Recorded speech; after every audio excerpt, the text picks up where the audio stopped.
우리 앞에 있는 분들과 한번 인사 나누겠습니다. 고맙습니다. 고맙습니다. 감사합니다. 감사합니다. 주님 안에서 사랑합니다. 주님 안에서 사랑합니다. 오늘 제 9가 말씀 같이 보시겠습니다.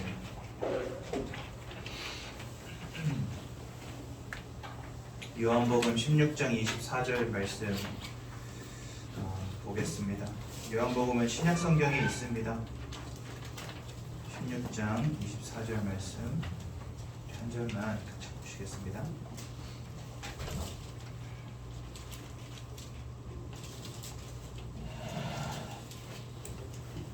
요한복음 16장 24절 한 절 말씀 같이 보시겠습니다.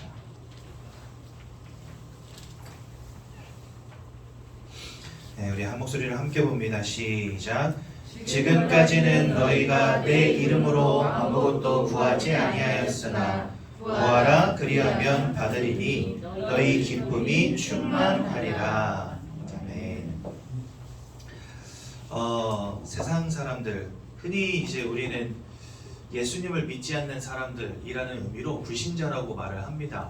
나쁜 의미는 아닙니다. 우리는 예수님을 믿으니까 신자고 다른 믿지 않는 분들은 아니 불자를 앞에 써가지고 불신자 이렇게 말합니다. 불신자라는 말을 좀 기분 나빠하시는 분들이 간혹 계셔가지고 우리 새가족 분들에게 말씀을 드리는 거고요. 근데 이 믿지 아니하는 분들, 기독교의 신앙을 갖고 계시지 않는 분들, 우리 입장에서는 불신자이신 분들, 이분들의 특징이 한 가지 있습니다. 그게 뭐냐면 여러분들 이 성경은 이렇게 두껍거든요. 총 66권으로 되어 있습니다. 근데 이분들은 이 성경에 있는 내용을 전혀 알지 못하면서 굉장히 기독교를 쉽게 말합니다. 아까 뭐 예수 믿으면 뭐 천국 간다며? 그쵸? 결론만 말하자면 그게 정답인데 사실 여러분 그냥 우리 예수 믿고 천국 가자, 물론 그게 우리 믿음의 결국이긴 하지만 겨우 그것 때문에 이렇게 시간 들여가지고 아침마다 막 교회 오고 말씀 듣고 예배 드리고 그 다음에 특히나 이제 세상 그 기독교를 믿지 않는 분들의 특징 가운데 하나가 뭐냐면 헌금 종류는 왜 이렇게 많냐 이러면서 그 열심히 돈 벌어가지고 왜 교회에다 갖다 바치냐 막 이렇게 이야기하시고, 하나님의 말씀과 우리가 하나님께서 우리에게 주신 언약이라는 게 뭔지 이해가 잘 되어지지 않는다면 사실 그런 불신자들이 우리를 바라보는 눈은 굉장히 합리적인 의심입니다. 그렇죠? 그거 뭐 교회 가면 쌀이 나오냐 밥이 나오냐, 뭐 버는 돈 갖다가 왜 걷다가 헌금 내냐, 뭐 헌금 종류는 왜 이렇게 많냐, 예수 믿고 천국 간다며 인생 즐기다가 맨 마지막에 쥐야 믿습니다 하고 천국 가면 되는 거 아니야? 이러면서 만약에 그게 기독교의 전부라고 한다면 여러분들 책이 이렇게 두꺼울 필요가 있겠습니까? 그리고 우리는 뭐하러 이렇게 아침부터 와가지고 예배를 드리고 말씀을 들을까요? 그렇게 간단한 일이라고 한다면, 그렇죠? 그래서 여러분들 흔히들 기독교는 우리 하나님께서 이렇게 두꺼운 책 속에 아주 중요한 언약의 말씀들을 많이 넣어 두셨기 때문에 기독교는 뭐라고 말하냐면 언약의 종교라고 말합니다. 그냥 믿고 싶은 대로 믿는 게 아니에요. 하나님이 우리에게 주신 것을 믿는 것이지. 여러분 모든 종교는 믿음이라는 말을 씁니다. 그렇죠? 믿음이라는 말을 쓰는데 믿음에서 가장 중요한 것은 그냥 믿습니다 이게 아니라 어떠한 내용을 가지고 믿느냐, 이게 중요한 거 아니겠습니까? 그렇죠? 만약에 우리가 하나님을 믿는다라고 말할 때 하나님이 우리에게 주셔서 알게 하시는 이 언약에 대한 지식이 없다고 한다면, 이 언약에 대한 깨달음이 없다고 한다면 우리는 올바른 내용을 가지고 믿고 있다라고 말할 수 없다는 거예요. 그렇죠? 그래서 안에 들어와서 우리 조직 안으로 들어와서 말씀을 들어보고 성경이 의미하는 바를 깨우치는 그런 과정들을 거치지 않은 채 밖에서 바라보는 기독교는요 오해의 소지가 많다는 거죠. 그런데 안으로 들어와서 하나님이 우리에게 주신 말씀을 묵상하고 이해하기 시작한다고 한다면 우리가 왜 예배와 말씀과 기도와 전도의 축복 가운데로 들어가야 되는지가 그때부터 보이기 시작하는 거예요. 그리고 그냥 죽어서 나중에 천국 가는 것만이 의미 있는 것이 아니라 이 땅 가운데 하나님을 만나고 살아가는 것이 얼마나 근본된 축복의 시작인지를 깨닫게 되는 거예요. 그래서 하나님 주신 언약을 발견하는 게 가장 중요한 것입니다. 많은 분들은 그냥 나는 믿습니다 이렇게 이야기하는데요. 자기 나름대로 믿어버려요. 그래서 교회를 다니시는 많은 분들 가운데서도 이렇게 말합니다. 착하게 살면 구원받는다. 헌금 많이 하면 구원받는다. 목사님 말 잘 들으면 구원받는다. 그래서요 어떤 데는요 제가 진짜 예전에 뭐 어떤 기사를 봤는데 그냥 여자가 막 이혼을 하면서 그게 가문에 엄청 큰 문제들이 일어나가지고 그게 기사화된 적이 있어요. 뭐 유명한 사람은 아니에요. 그런데 이 기사가 왜 올라왔냐? 이혼하라고 시킨 사람이 목사님이라는 거예요. 그 목사님이 기도 빡시게 하는데 새벽에 뭔가 봤대. 그래가지고 집사님 이혼하셔야 될 것 같아. 이렇게 말한 거예요. 그러니까 이분이 목사님 말 잘 들어야 구원받는다 여기고 그날로 가서 이혼 도장 찍어버린 거예요. 그러니 여러분 이런 일들이 벌어지는 겁니다. 목사 말 잘 들어야 구원받습니까? 헌금 많이 하면 구원받습니까 여러분? 땅 문서 집 문서 갖다 바치면 하나님 구원 주십니까? 아니잖아요. 올바른 내용을 갖지 못한 채 그냥 자기 나름대로의 믿음을 가지고 신앙생활을 합니다. 내가 생각하는 하나님을 믿어요. 내가 생각하는 예수님을 믿어요. 내가 생각하는 말씀을 믿어요. 그게 아니라니까요. 하나님이 여러분들에게 주신 것을 아는 것이 굉장히 중요한 거예요. 그래서 여러분들 올바로 배우고 올바로 깨달아야 됩니다. 그러지 않으면 이 첫 단추를 잘못 껴버리면 옷이 영 이상해져 버리잖아요. 진짜 너무나 안타깝게도 기독교 안에 막 이상한 신비주의, 이상한 막 율법주의 이런 거 잔뜩 들어와 있어가지고요. 성도님들을 막 오해하게 만듭니다. 제가 한 번에 현장에서 전도하는데 어떤 분 저한테 그러시더라고요. 교회 다니세요? 그러니까 예, 저 교회 다닙니다. 아, 그러세요? 구원 받으셨다는 확신 있으세요? 그러니까 어우, 전 그런 말 못하죠. 그러는 거. 아, 교회 다니신다면서요? 그럼 구원 못 받으셨어요? 그러니까 아우, 제가 어찌 감히 저 같은 죄인이. 제가 그 성품은 굉장히 갸륵해요. 그쵸, 우리 같은 죄인이 어떻게, 우리 같은 것들은 어떻게 천국 못 갑니다.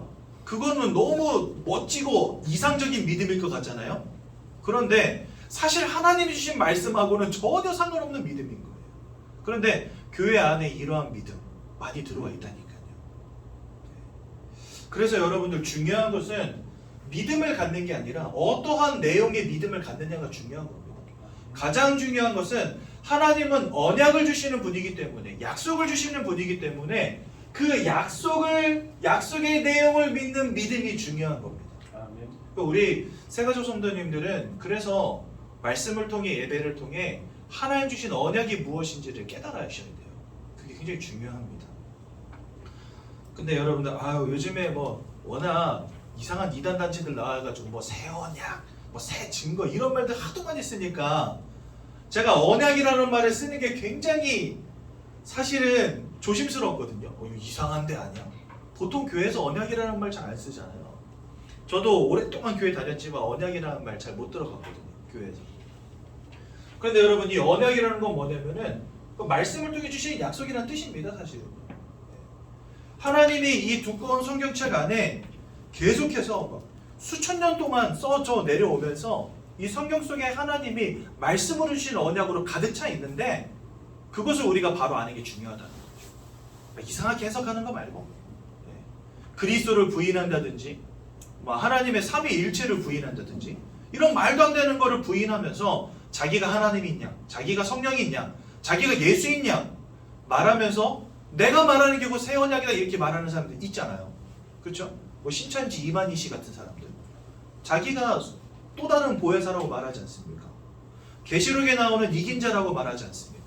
이런 엉뚱한 언약들 말고 진짜 하나님이 자기가 삼위일체 하나님임을, 살아계신 하나님임을, 예수를 이 땅에 육신을 입은 하나님으로 오게 하셔서 십자가에 못 박혀 죽으시고 부활하심으로 우리를 구원하셨다라고 하는 그 정확한 복음의 구원의 언약, 이것을 나의 것으로 붙잡고 그것을 믿는 믿음이 필요하다는 겁니다.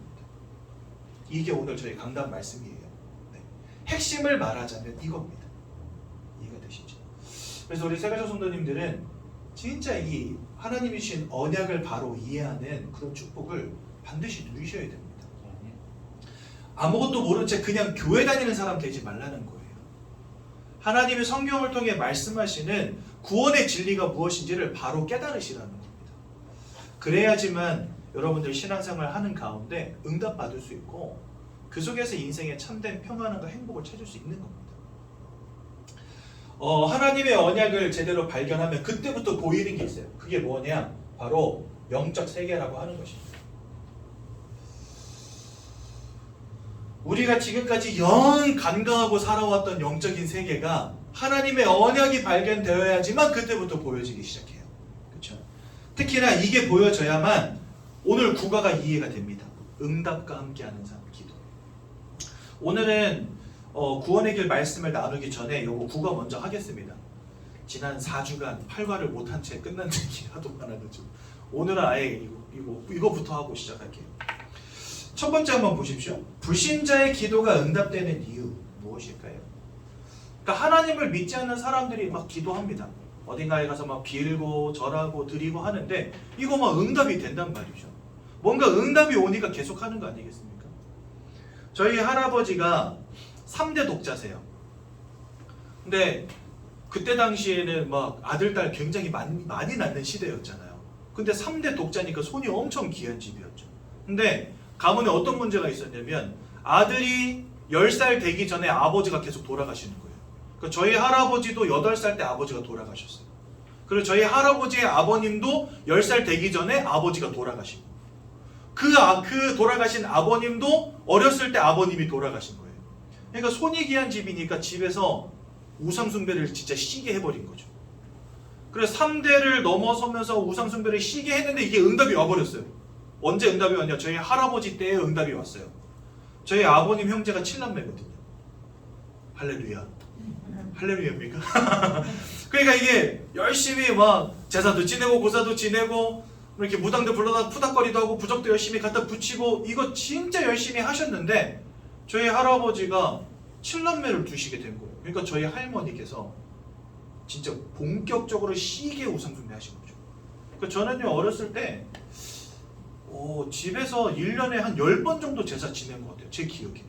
매달 찌질찌게 가난한 집인데도 매달 제사상에 그 고깃전 올라왔었어요. 그래서 저는 제사 드리는 날이 제일 좋았어요.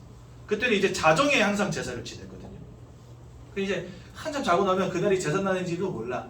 근데 엄마가 막 깨워야 야 감사야 일어나라. 네 제사 지내야지. 하긴 그때는 제 이름이 감사가 아니고 설룡이었지만 설룡아 일어나라. 그래서 네 일어나서 빨리 제사 지내라. 그래가지고 일어나가지고 제사 지내는데 그 졸린 눈을 가지고 가서 이렇게 엎드리고 잠들어. 그 아버지가 궁뎅이 한번 탁 잡으면 일어나고 그렇게 제사 지낸 다음에 다음날 되면은 그 반찬들 막 되게 맛있게 먹고 그런 기억이 나요 아직도. 할머니 막 목탁 두들기면서 천수경 틀어놓고 맨날 불경 외우시고 그 다음에 제 손 잡고 동네에 찾아오는 무당들을 저희 집에다가 2박 3일씩 머물게 하면서 동네 사람들 점치게 했거든요. 그러니까 그런 데 다 따라다니면서 점치게 하고 저 점 많이 쳤어요 어렸을 때. 생년월일을 또박또박 외워가지고 말해줬다니까요 무당한테. 너 생년월일 뭐야? 그러면 1980년 12월 23일 새벽 몇 시 이렇게 하면서 얘기해줬다니까요. 그러니까 어렸을 때부터 그런 문화 속에 자랐어요. 왜냐하면 뭐 할아버지 형제 그 자녀들이 이렇게 대거 출산이 됐으니까 우리 집에서는 뭔가 증거를 본 거죠. 그러니까 저희 할머니도 사실은 시어머니 통해서 이거 해야 된다 배웠고 그대로 하신 거죠 사실은. 그러니까 뭔가 불신자들이 기도한다? 뭔가 영적인 행위를 한다? 그러면 응답이라는 게 옵니다. 왜냐하면 기도라고 하는 것은 영적인 행위이기 때문에 그렇습니다. 사람은 영적 존재이기 때문에 영적인 행위를 합니다. 그리고 영적 행위를 할 때 눈에 보이지 않는 영적 존재들이 있기 때문에 여러분들이 기도에 응답이 되는 겁니다. 여러분 응답이 온다는 건 뭐죠? 응답을 주는 자가 있다는 겁니다. 간단하게 말하자면 내가 기도할 때 그 기도를 듣는 자, 내가 기도할 때 그 기도를 듣고 응답하는 존재가 있다는 겁니다. 그렇죠? 그래서 모든 종교는 기도문이나 기도의 행위를 하는데요. 심지어 돌이나 나무에 절하는데도 응답이 오고요. 네. 그리고 종이나 그림, 사진을 놓고 기도하는데도 응답이 옵니다. 어떤 집은 신주단지라고 해가지고 집에다 이만한 단지 모셔놓고 아침마다 거기 가서 빌어요. 이런 것들 왜 해올까요? 예, 뭔가 응답이 온다는 거예요. 그런 것들을 하면. 또 심지어 동물에게 절하는데 응답이 옵니다. 제가 평택에서 그 무속촌 200가구 정도 사는 그곳을 다 돌아다녔거든요. 근데 거기 중에 한 집은요, 집에 들어가면은 온 거실에 뱀이 둘러있어요. 이렇게. 그래가지고 뭐예요? 하고 물어보니까 자기는 뱀신을 받았대. 세상에. 조상신 받은 사람, 뭐 동자신 받은 사람, 뭐 처녀귀신 받은 사람, 많은 사람들을 만나면 처녀보살 이런 사람들도 있거든요. 동자보살. 그 다음에 뭐 당군신을 받은 사람, 이런 사람들은 그 대나무에다 태극기 붙여놓습니다. 당군신 받은 사람들은. 그런데 나는 뱀신 받은 사람도 처음 봐요. 달마신 받은 사람도 봤고. 근데 이 여자는 뱀신을 받은 사람이라. 뱀을 섬기고. 이러한 일들을 하는데 이상해요. 응답이 와요. 그렇죠? 문제는 응답이 온다는 겁니다. 왜냐하면 기도가 영적인 행위고 이런 영적인 행위에 반응하는 영적 존재들이 있기 때문에. 성경은 특히나 이러한 응답을 주는 자에 대해서 말씀하십니다.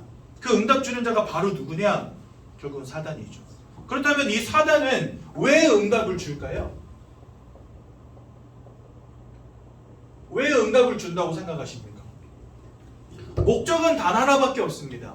뭔가 빌고 절하고 드리고 하는 그런 행위를 통해서 응답받게 만들어 버리면은요, 그 사람은 평생 거기에 매달리겠죠. 여러분들, 저는 남묘호랑객교 이런 거 믿는 분들도 많이 만나봤어요. 이분들 특징이 뭐냐? 그냥 남묘호랑객교 이거 하는데 응답이 와버려요. 어느 정도 응답이 오냐? 암이 나와버리고 막 이래요. 그리고 여러분 생각해 보세요. 새벽에 목욕 제기하고 나서 막 2시간 동안 남묘호랑객교 했더니 암이 떠나갔다. 이 사람 예수 믿겠습니까?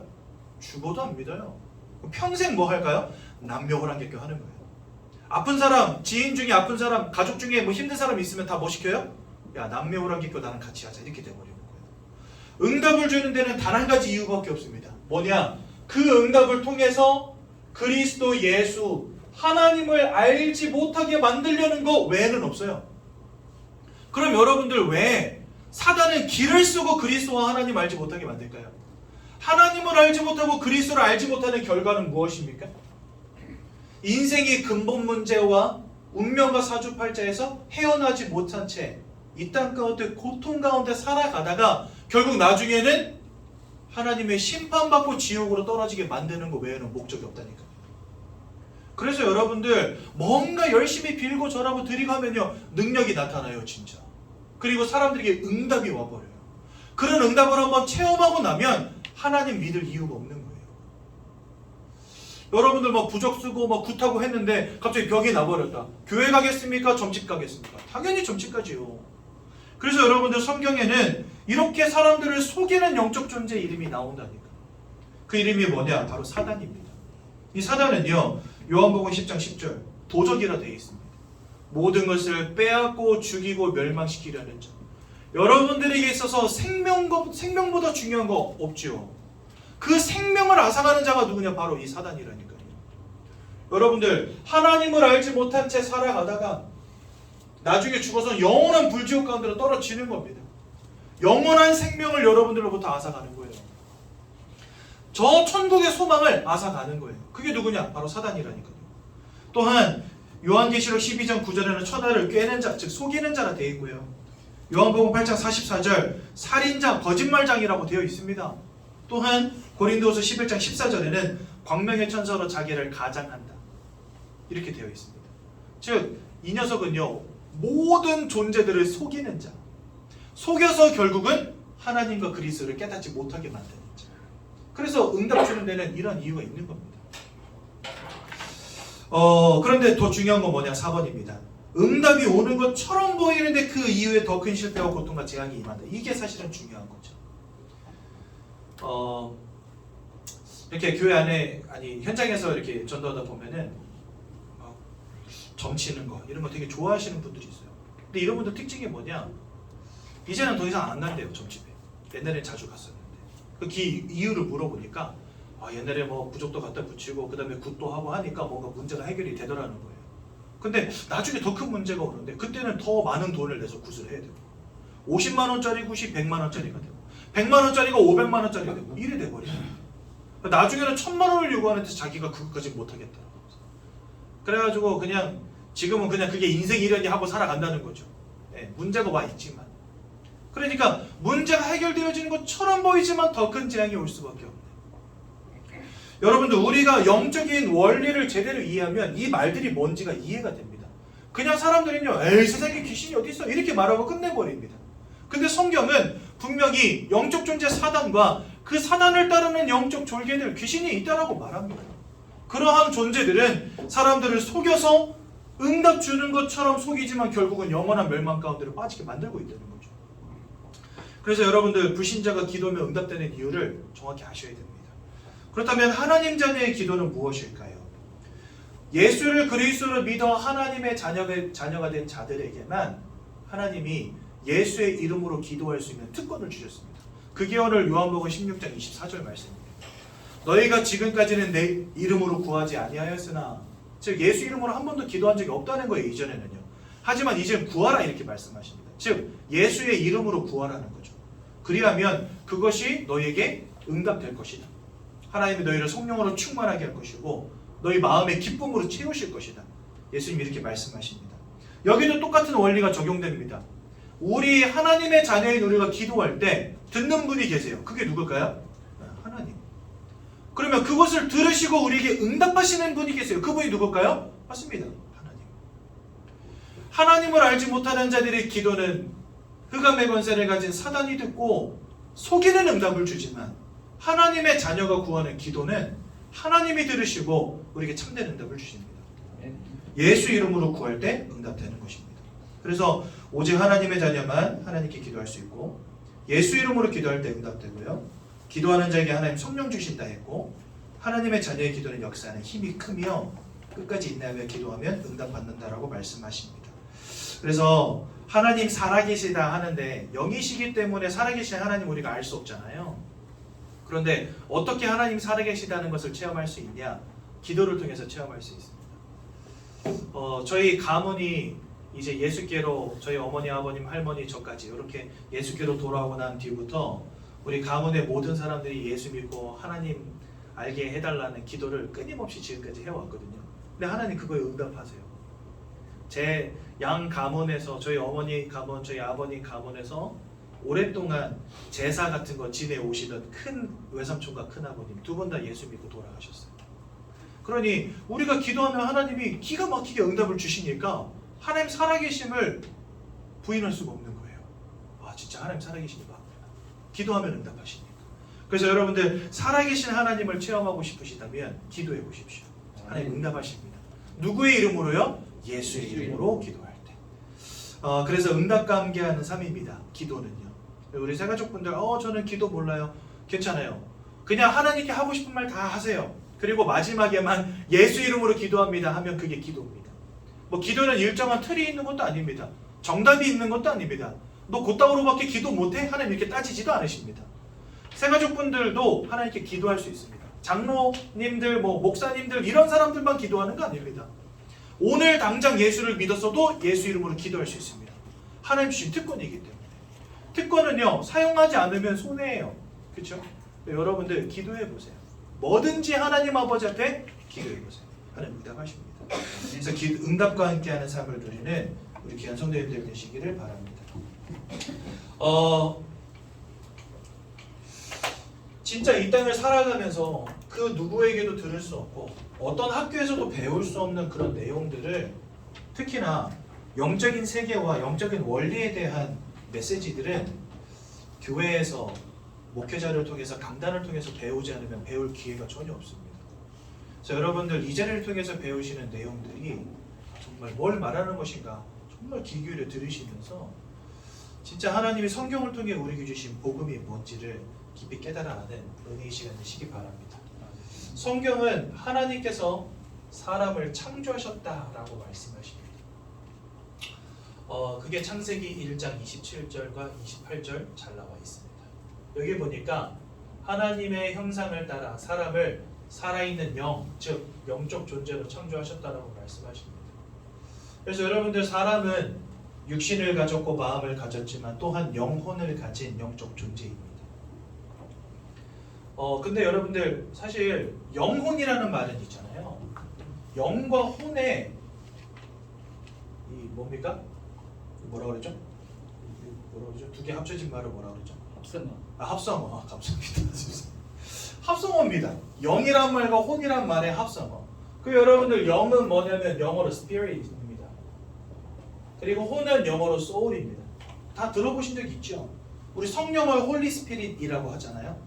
그리고 영혼을 soul이라고 하잖아요. 너는 you're my soulmate 이렇게 하면서 너는 나의 영혼의 동반자 막 이러면서 그렇죠? 그러니까 spirit하고 soul 이 두 개의 합성어거든요. 이 spirit은 하나님 혹은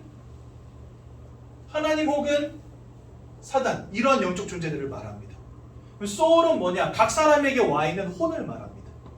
그래서요 사람은요 영혼을 가졌다 이렇게 말하잖아요. 그 말은 뭘 의미하냐면 우리에게 혼이라는 걸 주셨어요 하나님이. 그런데 그 혼과 함께 영이신 하나님이 같이 하는 존재가 사람이라는 거예요. 그래서 영혼이라고 쓰는 겁니다. 그런데 영이신 하나님이 함께 하냐 아니면 영적 존재인 사단이 함께 하냐 이 차이가 있는 겁니다. 무슨 말인지 이해가 되시죠? 그런데 원래 인간은 하나님이 이 혼이라는 걸 주셔서 영이신 하나님이 함께하는 존재로 만드신 거예요. 그걸 두고 우리가 영적 존재라고 하는 겁니다. 그래서 여러분들 하나님의 형상으로 영적 존재로 창조되어진 우리는 하나님의 영이 함께하는 존재였어요. 그래서 여러분들 구약 성경에 보면 예를 들어서 사무엘이 다윗에게 찾아와서 머리에다가 기름을 붓고 안수할 때 어떤 일이 벌어졌냐면 하나님의 영으로 충만하게 되었다 이렇게 되어 있어요. 그러니까 우리는 혼을 가진 존재인데 거기에 하나님의 영이 충만하게 임해야지만 살 수 있는 존재를 하나님 만드신 거예요. 무슨 말인지 이해가 되시죠? 그래서 하나님의 형상을 따라 영적 존재로 우리를 만드신 겁니다. 그러면 그 이유가 뭐냐? 그 이유는 하나님이 이 땅을 창조하실 때 하나님만의 창조의 원리를 가지고 창조하셨어요. 그게 뭐냐? 우리가 생명을 누리고 참된 행복을 찾고 참된 축복을 누리는 원리를 각 사람에게 나눠주셨다는 겁니다. 각 사람뿐만이 아니라 이 땅에 있는 모든 피조물들에게 그 원리를 하나씩 주셨어요. 하나님이 처음부터. 예를 들자면 물고기는요 그냥 물속에 있으면 돼요. 이 물이라고 하는 절대적 원리를, 나무는 어떻습니까? 땅이라고 하는 절대적 원리를, 그래서 땅속에다 뿌리만 내리고 있으면 됩니다. 새는 어떻습니까? 네, 하늘이라고 하는 절대적인 원리를 주신 거예요. 그래서 물을 잃어버린 물고기는 살 수 없죠. 땅을 잃어버린 나무, 하늘을 잃어버린 새는 살 수 없습니다. 즉 우리가 생명의 축복을 누리는 원리를 하나님이 처음부터 주신 겁니다. 그렇다면 사람에게 주신 생명을 누릴 원리, 축복을 누릴 원리, 행복을 누릴 원리는 뭐냐 이거죠. 내가 생각할 때 나에게 필요한 거 말고, 나는 이런 게 필요해 이런 거 말고 처음부터 하나님이 여러분들에게 주신 거, 이걸 말하는 거예요. 하나님이 여러분들에게 주신 게 뭐가 있겠냐 말이죠. 그런데 우리는 영적 존재이기 때문에 영적 존재인 우리에게만 가능한 걸 하나님 주셨어요. 그게 뭐냐?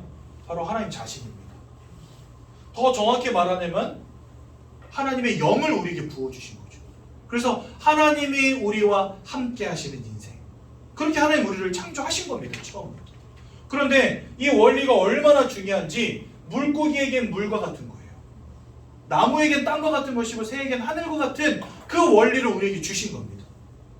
즉 우리는 하나님을 잃어버리고서는 살 수 없는 존재, 하나님을 잃어버리면 그것이 곧 사망인 존재로 처음부터 창조된 거예요. 일단 그렇게 이해하고 넘어가시면 됩니다. 그 이유는 이 뒤에 나오니까. 그러면 이런 원리를 가지고 하나님이 창조하셨는데 왜 우리는 지금까지 하나님을 알지 못한 채 살았을까요? 그렇죠? 물고기에게 물은 너무나 당연한 것이잖아요. 그런데 우리에게는 하나님이 당연한 게 아니었거든요. 저는 어렸을 때 그 인적사항 적을 때 종교하면 불교라고 적었었어요. 그게 당연했었어요. 왜냐? 할머니가 불교니까.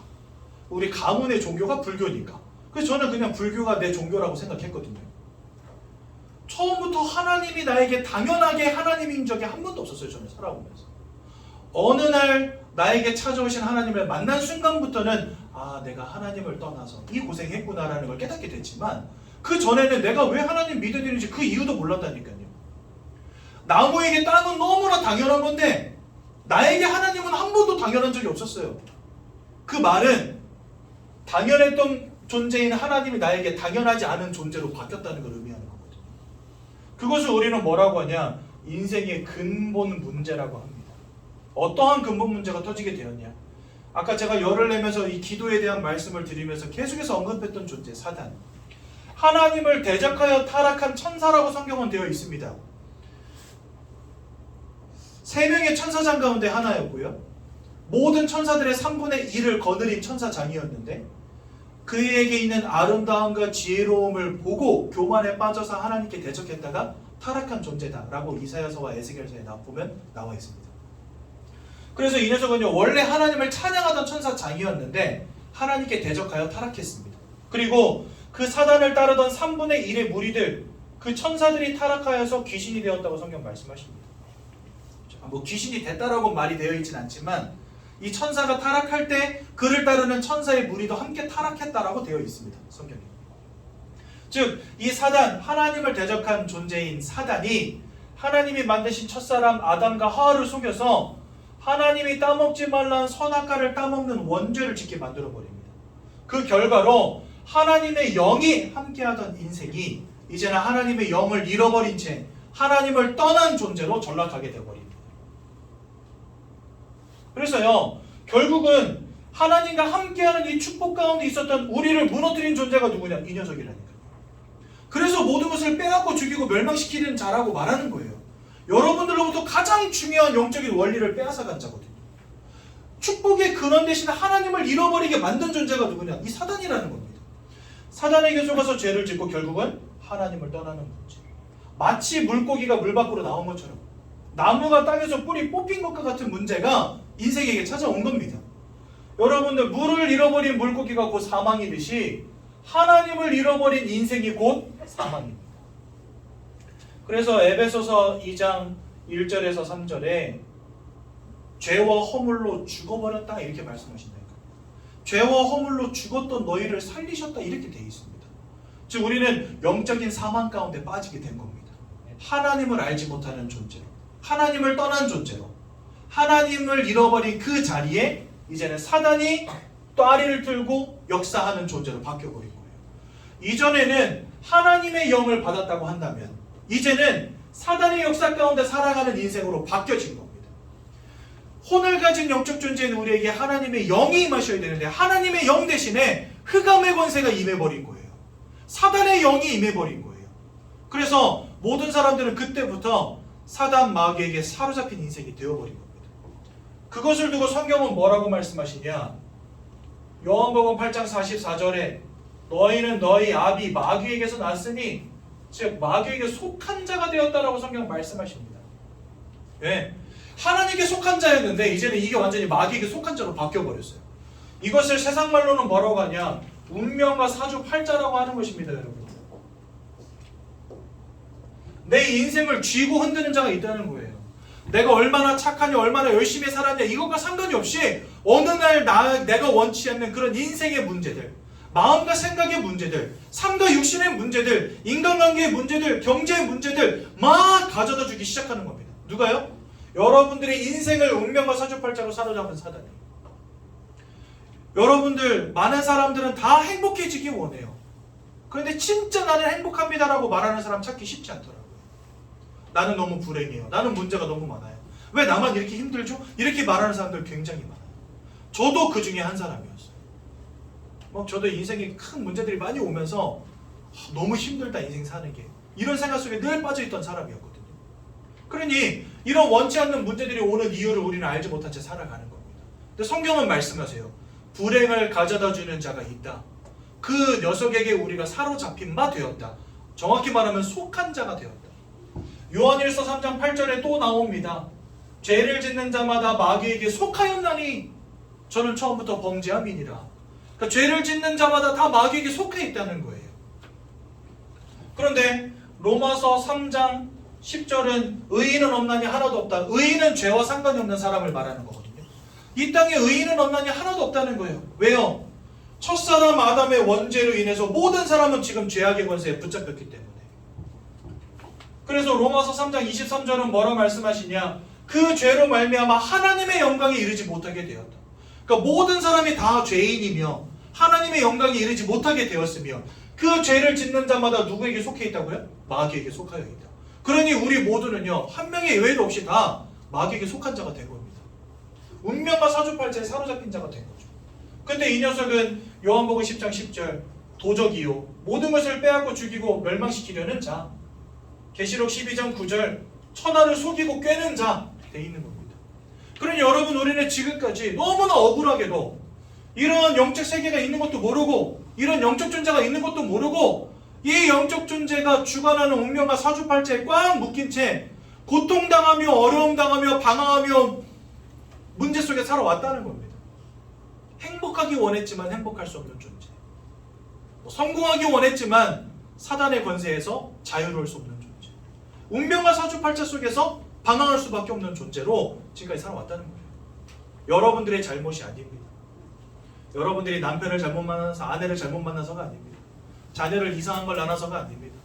뭔가 기회가 좋은 게 있는데 그걸 놓쳐서도 아니고 여러분들이 막 공부를 좀 더 열심히 했어야 되는데 공부를 열심히 안 해서도 아니고 여러분들 진짜 원래 인간은 하나님과 함께하는 축복 속에서 최고의 행복과 만족을 누리는 영적 존재를 하나님 만드셨는데 그 축복을 잃어버린 결과가 바로 이것이에요. 우리가 알지 못하는 문제죠. 그래서 우리 이걸 뭐라고 하냐면 숨겨져 있는 문제라고 합니다. 지금까지 여러분들이 생각했던 여러분들 인생의 문제는 이 숨겨진 문제 때문에 드러난 눈으로 보여지는 문제일 뿐인 거예요. 여러분들에게 인생의 문제, 경제의 문제, 건강의 문제, 인간관계의 문제, 삶의 문제, 육신의 문제, 마음과 생각의 문제가 올 수밖에 없었던 숨겨져 있는 근본적인 문제가 있다는 겁니다.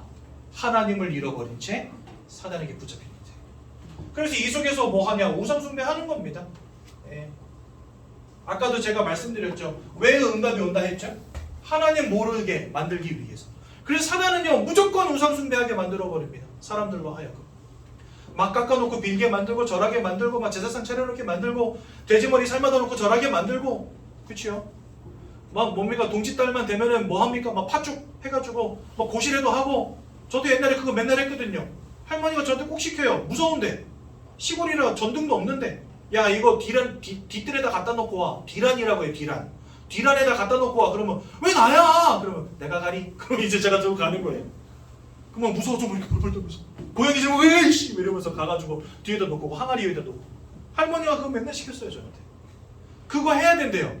그거 해야지 귀신이 도망간대. 그래서 그거 맨날 했거든요. 그러니까 사람들이 이런 것들을 하는 겁니다. 뭐 이름 빨간 글씨로 쓰지 말아라. 머리 북쪽에다 두고 자지 말아라. 문지방에 앉지 말아라. 다리 떨지 말아라. 막 이러면서. 어렸을 때부터 왜 이렇게 하지 말라는 게 많은지. 소풍 간다 그러면 야 꼭 꺾지 말아라. 나뭇가지 꺾지 말아라. 돌멩이 걷어차지 말아라. 너무나 심각한 이런 뭡니까 뭐 미신들 혹은 무속사상들 이런 것들에 꽉 붙잡혀가지고요. 옴짝달싹 못한 인생 사는 거예요. 장가 한번 갈래도 궁합을 봐야죠. 이사 한번 갈래도 방향을 잡아야죠. 이사 한번 갈래도 나를 잡아야죠. 손 없는 나를 찾아야죠. 인생이 피곤한 거예요. 이게 누구의 역사입니까? 맞습니다. 이 우상숭배로 꽁꽁 묶어서 결국 하나님 만들지 못하게 만드는 사단의 역사. 그래서 고린도전서 10장 20절에는 대저 이방인들이 하는 제사는 귀신과 교제하는 것이니라. 여기에 귀신이라는 말이 나오거든요. 이 귀신은 사람이 죽어서 귀신 되는 거 아닙니다. 여러분. 많은 사람들이 오해하는데요. 사람 죽어 귀신 되는 게 아닙니다. 누가복음 16장 19절에 31절에 보면 부자와 거지가 죽은 이후에 영적 세계에 대해서 말씀하십니다. 히브리서 9장 27절은요. 사람이 한 번 죽는 것은 정하셨고 그 이후에는 심판이 있다 말씀하시고요. 심판 이후에는 천국이든 지옥이든 들어가는 겁니다. 부자와 나사로처럼. 근데 거기 보면 재미있는 말이 있어요. 부자가 천국에 있는 나사로를 볼 수 있고 나사로가 지옥에 있는 부자를 볼 수 있습니다. 근데 천국에서 지옥으로 건너갈 수 없고 지옥에서 천국으로 건너올 수 없어요. 그 말은 천국이든 지옥이든 들어가면 그냥 끝이에요. 뭐 나가고 들어가고 없는 겁니다. 그렇다면 이 땅에 존재하는 귀신들은 누굴까요? 사람들이 죽어서 귀신 되는 게 아닙니다. 아까 말씀드린 것처럼 사단이 타락할 때 함께 타락한 천사들의 무리가 있어요. 그게 곧 귀신이 되었다.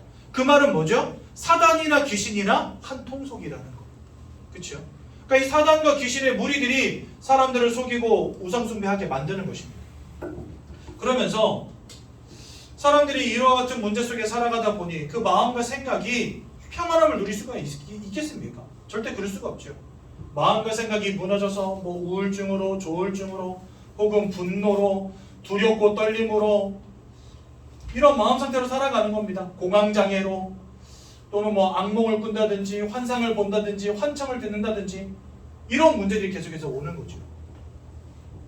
저희 새가족부에 많은 분들 오셨어요.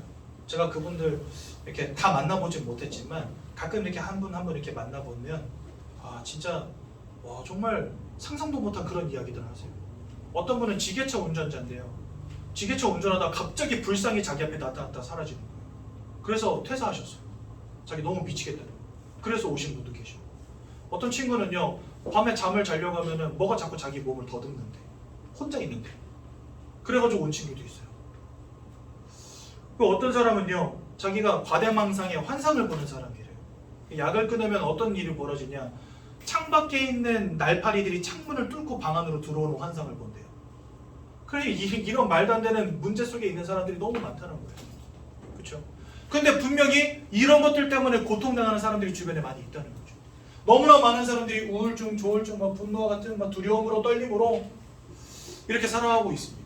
근데 여러분 이와 같은 일이 벌어진 이유가 뭘까요? 빌립보서 4장 6절에서 7절에 보면 모든 지각 위에 뛰어난 하나님의 평강이 우리의 마음과 생각을 지키신다 이렇게 되어 있습니다. 즉 우리의 마음을 평안함으로 지키시고 우리의 마음을 기쁨과 감사함 속에 살아가도록 지키시는 이가 있는가 하는 반면, 우리의 마음을 무너뜨리고 실패 속에서 낙심하며 우울 가운데 빠지게 만드는 영적 존재도 있다는 겁니다. 근데 여러분 더 중요한 것은 사람은 영혼을 가진 존재, 마음을 가진 존재, 육신을 가진 존재죠. 근데 마음이 무너지면 육신이 병들기도 합니다. 그것은 이 세 가지가 상호 영향을 끼친다는 거예요, 서로에게. 무슨 말인지 이해가 되시죠? 그런데 우리의 영적 배경 자체가 하나님이 아닌 사단으로 바뀌고 나니 그것이 우리의 마음을 무너뜨리고 삶과 육신을 무너뜨리는 건 너무나 당연한 겁니다. 축복의 근원 대신 하나님이 함께 하신다. 그러면 그분은 마음을 치유하고 삶과 육신을 치유하십니다. 무슨 말인지 이해가 되시죠? 즉 하나님을 잃어버린 것은 모든 걸 다 잃어버린 거예요. 그냥 하나님을 잃어버린 것에서부터 모든 것의 문제가 다 시작되는 겁니다. 결국은요. 근데 세상은 솔직히 어떻게 합니까? 내가 육신적으로 성공하면 마음이 평안하다 생각하잖아요. 순서가 잘못됐어요. 이것이.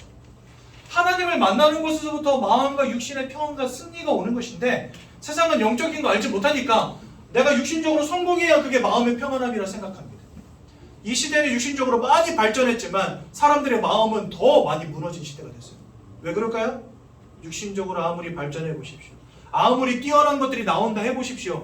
사람들 인생의 개인의 문제는 치유되지 않습니다. 왜냐하면 모든 것들의 시작이 바로 영적인 것에 있기 때문에.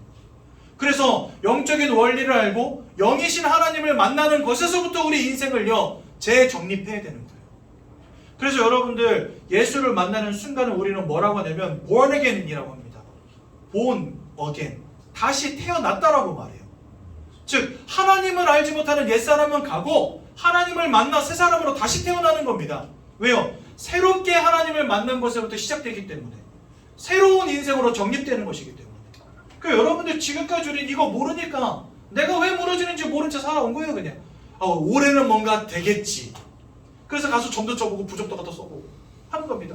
오늘은 뭔가 피해가지 않을까 하면서 기대치를 가지고 살아가지만 결국은 또 무너지는 인생.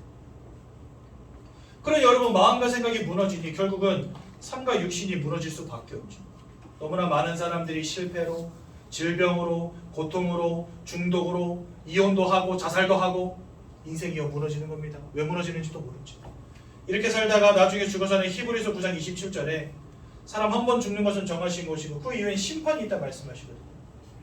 결국은 심판받고 지옥으로 떨어질 수밖에 없는 인생. 여러분 지옥은 누가 갑니까? 지옥은 원래 하나님이 사단을 가두기 위해 만든 감옥이지 사람을 가두기 위해 만든 곳은 아닙니다. 하지만 하나님을 떠나버린 순간부터는요 이 지옥이 어떤 장소로 바뀌어졌냐, 사단과 함께 사단에게 속한 무리들이 들어가는 곳으로 바뀌어버린 거예요. 아까도 말씀드렸죠. 소속이 하나님으로부터 사단에게 속한 자로 바뀌어졌다고. 사단에게 속한 자, 죽음 이후에 사단이 기거하는 집으로 같이 가는 겁니다. 그곳이 곧 지옥이란 말이죠. 착한 사람이 천국 가고 못된 놈이 지옥 가는 게 절대 아닙니다. 하나님께 속한 자는 하나님이 계신 천국으로, 사단에게 속한 자는 사단이 있는 지옥으로 들어가는 겁니다. 그래서 여러분들 이 사단에게 속한 문제를 빨리 끝내야 되는 거예요. 그러지 않으면 이 지옥으로부터 자유로울 수가 없는 거죠. 여러분들의 후대도 이와 같은 영적인 인생의 문제로부터 자유롭지 못하다는 사실. 왜요? 모든 사람이라 하셨기 때문에. 한 사람의 열애도 없는 겁니다. 예외도 없는 겁니다. 다 태어나는 순간부터 하나님 알지 못한 채 이 속에서 살아가는 겁니다. 모든 사람이기 때문에. 그 말은 여러분들의 자녀도 여기서 자유로울 수 없다는 거죠. 여러분, 이게 돈으로 해결되겠습니까? 제가 어느 날 우리 집에 갔는데 우리 집 앞에 그 팻말, 그 종이 광고지가 하나 붙어 있더라고요. 무당이 갖다 붙여놨어요. 분명히 문짝에다 예정교회라고 교회까지 붙여놨는데 그 알바가 붙였겠죠. 이 알바는 진짜 생각이 없다. 나 교회 다닌다 했는데 이거 왜 갖다 붙여놨나? 특히 나는 목사인데. 근데 그 광고지를 보는데 제목이 웃겨요. 당신의 운명을 바꿀 수는 없지만 운은 튀어드릴 수 있습니다. 불신자들도 알아요. 운명이 바뀌어지지 않는다는 거. 굿하고 이런 거 함으로 뭔가 운명을 살짝 비껴갈 수는 있고 운은 튀어줄 수 있지만 운명을 거스를 수는 없다는 걸 다 아는 거예요. 사단에게 붙잡힌 이 영적인 문제는요. 돈으로 지식으로 성공으로 열심으로 최선을 다함으로 비껴가거나 빠져나올 수 있는 것에 그런 문제가 아니라는 거예요. 이거는. 그래서 세상에는 방법이 없는 겁니다. 여기로부터 빠져나올 방법이 없는 거예요. 그렇기 때문에 하나님께서 이 창세기 3장의 근본 문제, 이게 창세기 3장 1절에서 6절에 보면 나오거든요. 이 문제가 터지자마자 창세기 3장 15절에 바로 뭘 주시냐? 언약이라는 걸 주십니다. 어떤 언약을 주시냐? 여인의 후손을 보내줄 거다라고 말씀하십니다. 아니, 대뜸 여인의 후손은 뭡니까 도대체? 언약인데 여인의 후손 이렇게 하니까 평소에 그냥 교회 다니시던 분들도 하나님 언약을 주시는데 여인의 후손입니다 이렇게 말하면은 저 이단 아니야? 이렇게 생각하시는 분들 많더라고요. 성경이 분명히 있는데 이 이단적인 내용 아니고 하나님이 우리에게 주신 구원의 길입니다. 사실은. 이 여인의 후손이 누구를 말하냐? 모든 사람은 원죄를 지은 아담의 후손이기 때문에 이 원죄 가운데 태어납니다. 하지만 우리를 대신해서 십자가에서 돌아가시고 우리의 죄를 속하여 주시고 우리를 구원하실 그 하나님은 이 땅에 육체를 입고 오셔서 죽으셔야 되는데 아담의 후손으로 오면 안 되잖아요. 왜? 그러면 또한 원죄 속에 태어나는 거니까. 그래서 예수님은 아담의 후손이 아닌 처녀의 몸에 성령으로 잉태돼서 태어나셨다라고 성경 말씀하십니다. 즉 아담의 죄와 상관이 없는 유일한 인간으로 오신 거예요. 그래서 이 여인의 후손은 누구를 말하냐? 사단의 권세, 죄악의 권세, 하나님 떠난 문제를 해결하시고 이와 같은 영적인 문제, 인생의 실패의 굴레로부터 우리를 해방하실 구원자로 오실 분이 바로 이 여인의 후손입니다. 그럼 이 여인의 후손은 오셔서 어떤 일을 하셨냐? 세 가지 일을 하셨거든요. 요한일서 3장 8절에 죄를 짓는 자마다 마귀에게 속하여 있지만 하나님의 아들, 즉 여인의 후손 예수가 이 땅에 나타나신 것은 그 마귀가 하는 모든 일을 멸하기 위함이니라. 즉 예수님은 사단 마귀의 권세를 꺾고 사단 마귀가 하는 모든 일을 꺾을 참된 왕으로 오신 구원자가 되십니다. 로마서 8장 1절에서 2절에 보니까 예수 안에 있는 자는 결코 정죄함이 없나니 더 이상 죄인이 아니라는 겁니다.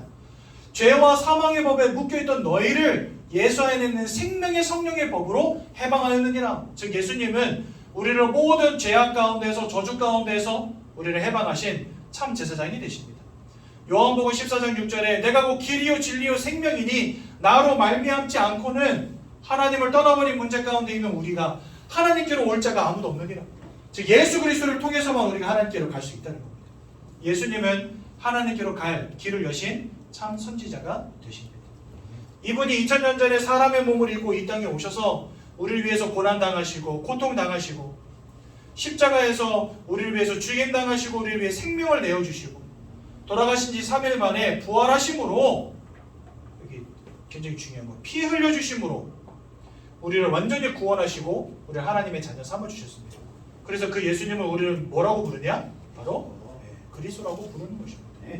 교회 한 번이라도 나가보신 분들은 예수 그리스도라는 말 들어보셨을 겁니다. 그리스도라는 말의 의미가 바로 이겁니다. 이거는요 저희 교단에서 말하는 게 아니에요. 어떤 분들은 되게 오해하시더라고요. 제가 밖에 나가서 전도하다 보면 그거 당신네도 교단에서 말하는 거 아니냐. 근데 여러분들 진짜 궁금하신 분들은요, 아무 기독교 서점이나 가셔가지고 누가 쓴 거든지 조직신학책 한 권 딱 들어서 펴보십시오. 그리스도에 대한 기독론에 가보면 이 세 가지가 반드시 있습니다. 이거는요, 기독론의 핵심이거든요. 우리 교단의 교리가 아니라 기독론의 핵심입니다. 이건 사단을 꺾고 죄악을 끝내고 하나님 만나는 길을 여신 예수 그리스도. 근데 교회에서 안 가르쳐요. 이 중요한 것을. 여러분, 이게 하나님 주신 언약입니다. 이걸 깨달아야 됩니다.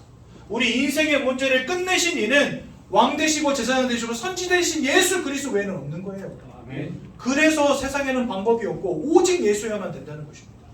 이 예수를 믿고 영접하는 자들마다 하나님의 자녀가 되는 권세를 주신다. 요한복음 1장 12절 말씀하십니다. 그 예수 그리스도께서 우리가 마음으로 믿고 입으로 시인할 때 우리 속에 들어오신다라고 말씀하시고요. 구원이 임한다라고 말씀하시고요.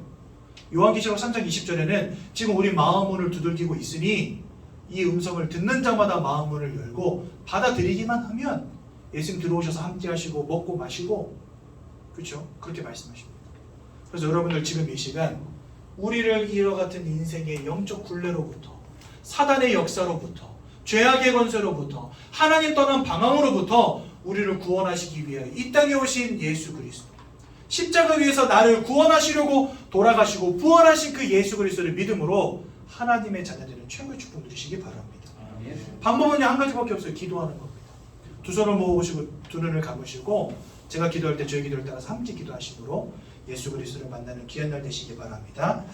다 같이 기도하시겠습니다. 사랑의 하나님, 하나님, 저는 죄인입니다. 저는 죄인이다. 제가 왜 고통 당하는지, 제가 왜 고통 당하는지, 제가 왜 문제 당하는지 제가 왜 문제 당하는지 지금까지 알지 못한 채 살아왔습니다. 지금까지 알지 못한 채 살아왔습니다. 이것이 하나님 떠난 문제임을, 이것이 하나님 떠난 문제임을, 죄와 저주의 결과임을, 죄와 저주의 결과임을, 사단에게 사로잡힌 결과임을 사단에게 사로잡힌 결과임을 깨닫게 되었습니다. 깨닫게 되었습니다. 이런 저를 구원하시기 위하여 이런 저를 구원하시기 위하여 예수님께서 이 땅에 오셔서 예수님께서 이 땅에 오셔서 십자가에 못 박혀 돌아가시고 십자가에 못 박혀 돌아가시고 부활하심으로 부활하시고 우리를 구원하신 우리를 구원하신 그리스도가 되신 것을 믿고 그리스도가 되신 것을 믿고 제 마음속에 영접합니다. 제 마음속에 영접합니다. 제 마음속에 오셔서 제 마음속에 오셔서 저와 함께 해주시고 저와 함께 해주시고 하나님 자녀의 축복을 누리게 하옵소서. 하나님 자녀의 축복을 누리게 하옵소서. 예수님 이름으로 기도드렸습니다. 예수님 이름으로 기도드렸습니다.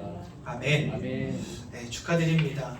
항상 이 언약, 이 예수 그리스도의 복음을 절대 잊지 마시고 하나님 아버지 앞에서 끝까지 승리하며 응답받는 우리 귀한 성도들 되시기 바랍니다. 제가 한번 기도하고 말씀 마치겠습니다. 사랑의 하나님, 은혜를 감사를 드립니다. 우리 귀한 새가족 성도님들을 축복하여 주시고 오늘 예수 그리스도의 언약을 깨닫고 마음에 예수를 영접하여 하나님의 자녀되는 축복을 허락하여 주셨사오니 천국 가는 그 날까지 하나님과 함께하는 임마누엘의 축복을 누리며 이 땅 가운데에서 하나님의 자녀로 승리하게 하여 주옵소서. 예수님의 이름으로 기도드렸습니다. 아멘.